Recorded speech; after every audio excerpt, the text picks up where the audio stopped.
आप देख रहे हैं चुनाव का सबसे भरोसेमंद शो कौन बनेगा प्रधानमंत्री। इस वक्त मैं बिहार की राजधानी पटना में मौजूद हूं और अपने तमाम दर्शकों का एक बार फिर से स्वागत करता हूं। आप देख रहे हैं बड़ी संख्या में बिहार की जनता यहां मेरे साथ मौजूद है। इनसे भी हम बातचीत करेंगे, लेकिन सबसे पहले भारतीय जनता पार्टी के नेता से मेरा सवाल है। अब दरअसल विपक्ष के लोग ये कह रहे हैं कि 400 वाला नारा आप लोग भूल गए हैं, क्योंकि 200 भी पार नहीं कर पा रहे हैं।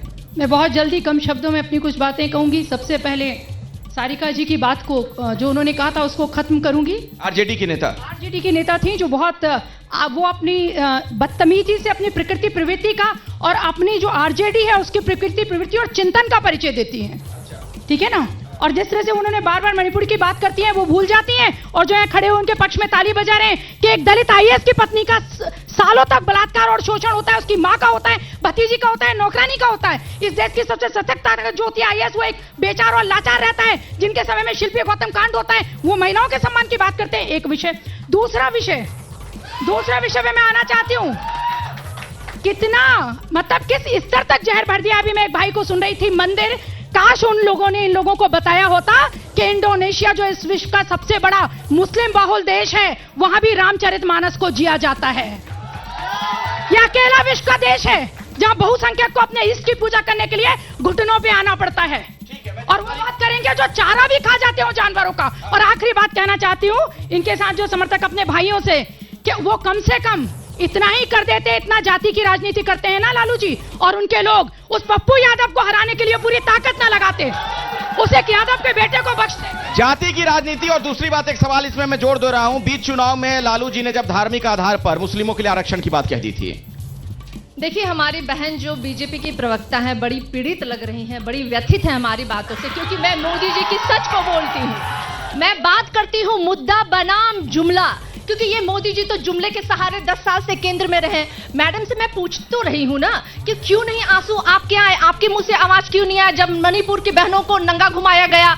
क्यों आप जब मनीषा वाल्मीकि को दिन में बलात्कार करके दिन में जला दिया गया, तब आपने क्यों नहीं? वो चंपा विश्वास वाला पूछ रही हैं। नहीं, मैं चंपा विश्वास कांड को भी, शिल्पी जो आप बोले, मैं सबका विरोध करती हूँ। मैं विरोध करती हूँ मुजफ्फरपुर बालिका गृह कांड का, मैं विरोध करती हूँ प्रज्वल रवन्ना का, मैं ये नीतीश कुमार जी पे सवाल खड़ा हो गया मुजफ्फरपुर।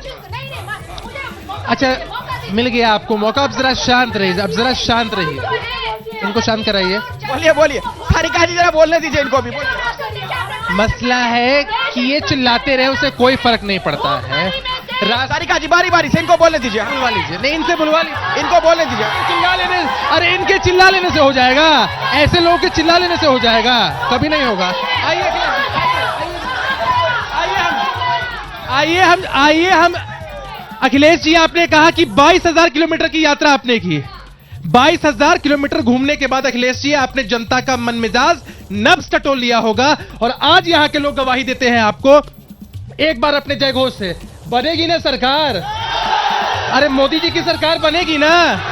ये सवाल पे आइए अभिषेक जी, सवाल पे आइए। हाँ देखिए, अभिषेक जी ने बहुत अच्छा भाषण दिया, लेकिन इस जनता से मैं पूछना चाहता हूं, या नौजवानों से, इस राज्य में पेपर लीक घोटाला लगातार हो रहा है। उस पेपर लीक घोटाले पर एक कार्रवाई नहीं। नौजवान तैयारी करते हैं रोजगार के लिए, रात दिन उनके घर के लोग पैसे देकर किसी तरह से उनको यहाँ पटना में रखते हैं, और पेपर लीक लगातार हो रहा है, एक कार्रवाई नहीं हो रही है। ये भाषण देने से लोगों का पेट नहीं चल। भाषण से पेट कैसे चलेगा? ये वही लोग हैं जो एफसीआई के गोडाउन में ही सड़ जाते थे अनाज और चूहे खा जाते थे। आज 81 करोड़ जनता की आवाज बने हुए हैं मोदी जी। 81 करोड़ जनता को मुफ्त अनाज मिल रहा है, वह मोदी जी की ताकत है, मोदी जी की गारंटी है। अरे ये झूठे लोग हैं, इस देश के किसानों की ताकत है। ये कुछ बोलना है जनता में से, हाथ खड़े करिए, मैं आ रहा हूं आपके पास। अन्न भंडार है, और हम चाहते हैं हर व्यक्ति को 10 किलो राशन।